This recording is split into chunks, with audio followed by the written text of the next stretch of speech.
जी हाँ दोस्तों, तो नीतीश से ज्यादा ही एक्टिव हो गए बेटे निशांत। बीजेपी खेमे में मचाई खलबली, बड़ी सम्राट की टेंशन। क्या शाह साहब का प्लान भी हो गया फेल? दोस्तों, बिहार की राजनीति में इस वक्त एक बड़ा बदलाव चुपचाप आकार ले रहा है। ना कोई आधिकारिक ऐलान, ना कोई बड़ा मंच, लेकिन संकेत इतने मजबूत हैं कि सियासी गलियारों में हलचल तेज है।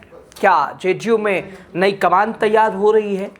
क्या सदस्यता ग्रहण करना अब कोई पद की ओर आगे बढ़ा रहा है?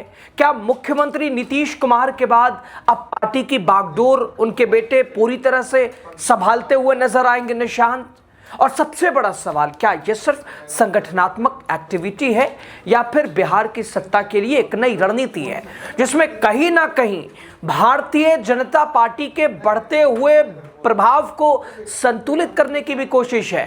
क्योंकि दोस्तों, पिछले कुछ दिनों से जो तस्वीरें सामने आ रही हैं वो कुछ और ही कहानी बयान कर रही हैं। कैसे, आपको बताएंगे। नमस्कार, आपका स्वागत। द राजनीति बिहार का खास सेगमेंट आप देख रहे हैं। मैं हूं आपके साथ यासूब रजा। दोस्तों, बिहार की राजनीति में इन दिनों एक चेहरा बड़ी तेजी से चर्चा में है, सुर्खियों में है। नाम निशांत कुमार, जो अब सिर्फ मुख्यमंत्री का बेटा नहीं बल्कि जेडीयू की सक्रिय राजनीति में एक उभरता हुआ चेहरा बनते जा रहे हैं। लगातार रोजाना हर दिन पार्टी दफ्तर पहुंचना, नेताओं से मुलाकात करना, कोई दिन खाली नहीं है बैठकें ना हो रही हो, कार्यकर्ताओं के साथ संवाद, यह सब अब एक नियमित प्रक्रिया बन चुका है दोस्तों। बुधवार 25 मार्च को मीटिंग, गुरुवार 26 मार्च को मीटिंग, एक के बाद एक मीटिंग, शुक्रवार 27 मार्च को मीटिंग, और एक बार फिर निशांत कुमार जेडीयू कार्यालय पहुंचे। शनिवार यानी आज भी बैठकें, मीटिंग।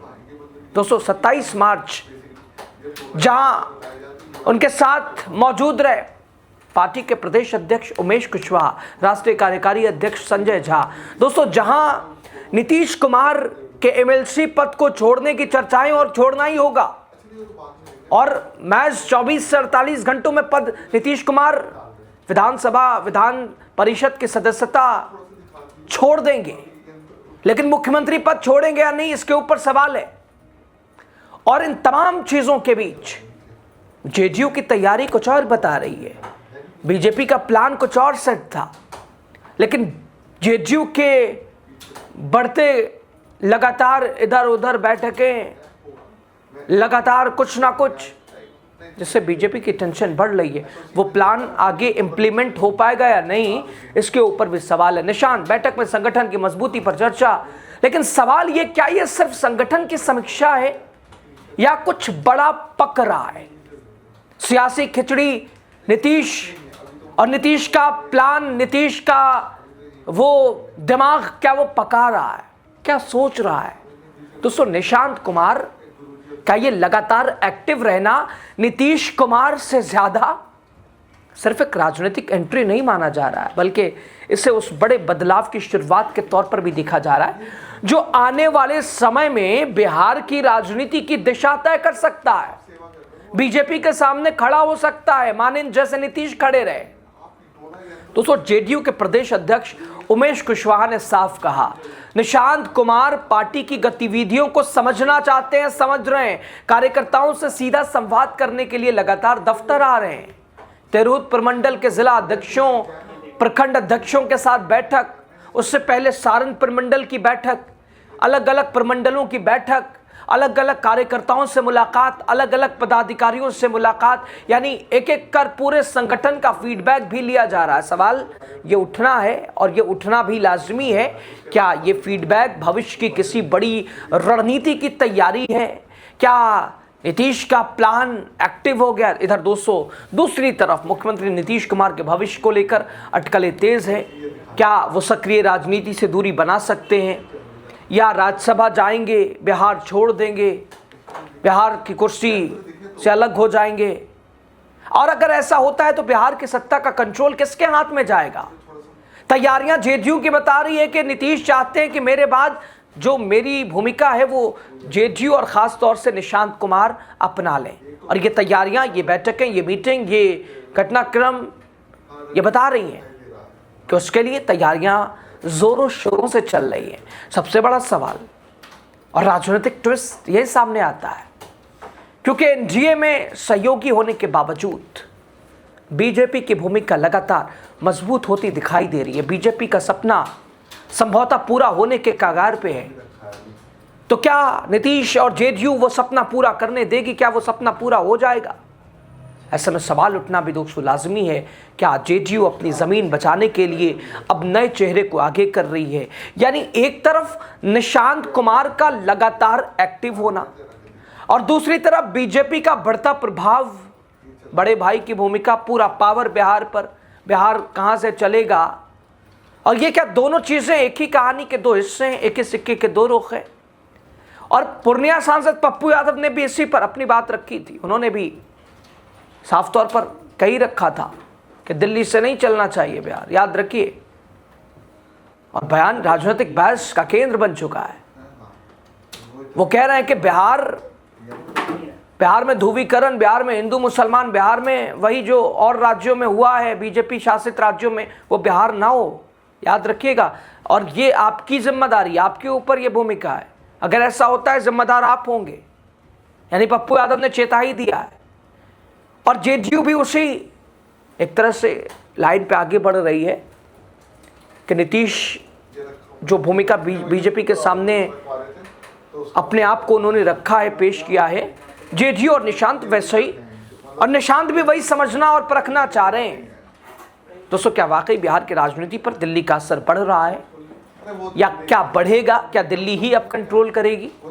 क्या फैसला पटना से ज्यादा दिल्ली में तय हो रहा है फिलहाल या आने वाले समय में? दोस्तों, निशांत कुमार का लगातार बैठकों में वरिष्ठ नेताओं से मुलाकात करना, जिसमें नरेंद्र नारायण यादव, विजेंद्र यादव, लगातार संजय झा के साथ रहना, ये सिर्फ औपचारिक मुलाकातें नहीं मानी जा रही हैं। ये बैठकें महज औपचारिकताएं नहीं है, बल्कि मजबूत नेटवर्क तैयार किया जा रहा है। एक ऐसा नेटवर्क जो आने वाले कल के लिए, भविष्य के लिए पार्टी की दिशा तय करेगा। बिहार में क्या जेडीयू की भूमिका रहेगी, बिहार में क्या प्रभाव रहेगा, जो लगातार 20 साल से बीजेपी के ऊपर चढ़ी है जेडीयू, आगे कैसे कंटिन्यू रहे? इतने आसानी से तो बीजेपी के हिस्से में वो पावर जेडीयू और खुद नीतीश कुमार, फर्क हालांकि सिर्फ 5 सीटों का है। 84 अगर जेडीयू के पास है तो 89 ही भारतीय जनता पार्टी के पास है, और महज 4 से 5 सीटों के लिए ये अंतर पूरा कंट्रोल और पूरा पावर अपने हिस्से में तो नहीं कर सकता है इतनी आसानी से। या दोस्तों, ये सब सिर्फ राजनीतिक संतुलन बनाए रखने की कोशिश है ताकि बीजेपी का दबदबा ज्यादा ना बढ़े। बीजेपी अगर अपने सपने को पूरा करने के लिए सोच भी रही है तो निशांत का एक्टिव रहना, जेडीयू का सतर्क रहना, लगातार कहीं ना कहीं वो एक संदेश, साइलेंट मैसेज भी हो सकता है कि आप अगर जो सोच रहे हैं उसको सोचना बंद कीजिए, हम हैं अभी। और नीतीश कुमार ने ये कहा भी था, हम हैं ना, कहाँ जा रहे हैं दिल्ली? और नीतीश के खास आनंद सिंह ने तो यही बोला, कहाँ जा, दिल्ली है तो जा रहे हैं, विदेश थोड़ी ना जा रहे हैं। ऐसा लग रहा है कि बिहार से जा रहे हैं, बिहार से जा रहे हैं। अब बिहार से जा रहे हैं तो कभी नहीं आएंगे, ये सोच के जा रहे हैं, दिल्ली तो जा। दोस्तों, राजनीतिक विशेषज्ञों का मानना है कि निशांत कुमार का ये एक्टिव होना सिर्फ एक शुरुआत नहीं बल्कि एक पॉलिटिकल पोजीशनिंग है, जहां जेडीयू अपने अस्तित्व और प्रभाव को बनाए रखने के लिए नई रणनीति पर काम कर रहा है। और इस पूरी रणनीति के केंद्र में एक टारगेट है, पार्टी को मजबूत करना, और जो भूमिका अभी तक बनी है 20 सालों में, वही भूमिका जेडीयू, नीतीश अपने बाद बीजेपी के सामने पेश करना चाहते हैं। और बस एक चेहरा बदलेगा, बाकी कुछ बदलने वाला नहीं है। जेडीयू की कोशिश यही है कि बस नीतीश का चेहरा अब हट के वो रिप्लेस हो जाए निशांत में, बेटे की तरफ शिफ्ट हो जाए, और बाकी जैसे जो चल रहा था वैसे ही चलता रहे। दोस्तों, खैर, बिहार की सियासत में जो कुछ दिख रहा है वो सिर्फ एक एक्टिव नेता की कहानी नहीं है, बल्कि ये उस बड़े बदलाव का संकेत है जो आने वाले दिनों में सत्ता का पूरा समीकरण बदल सकता है। एक तरफ निशांत कुमार का उभरता चेहरा, दूसरी तरफ भारतीय जनता पार्टी का बढ़ता प्रभाव, सपने को पूरा करने की कोशिश, और बीच में खड़ी है जेडीयू जो अपने अस्तित्व और नियंत्रण दोनों को बचाने की कोशिश में है। देखना यह है कि बिहार का फैसला क्या पटना में होता है या दिल्ली में तय होता है, दिल्ली हावी रहता है। वक्त आने वाला बताएगा, नजरें जमी है। अब आपकी राय क्या है?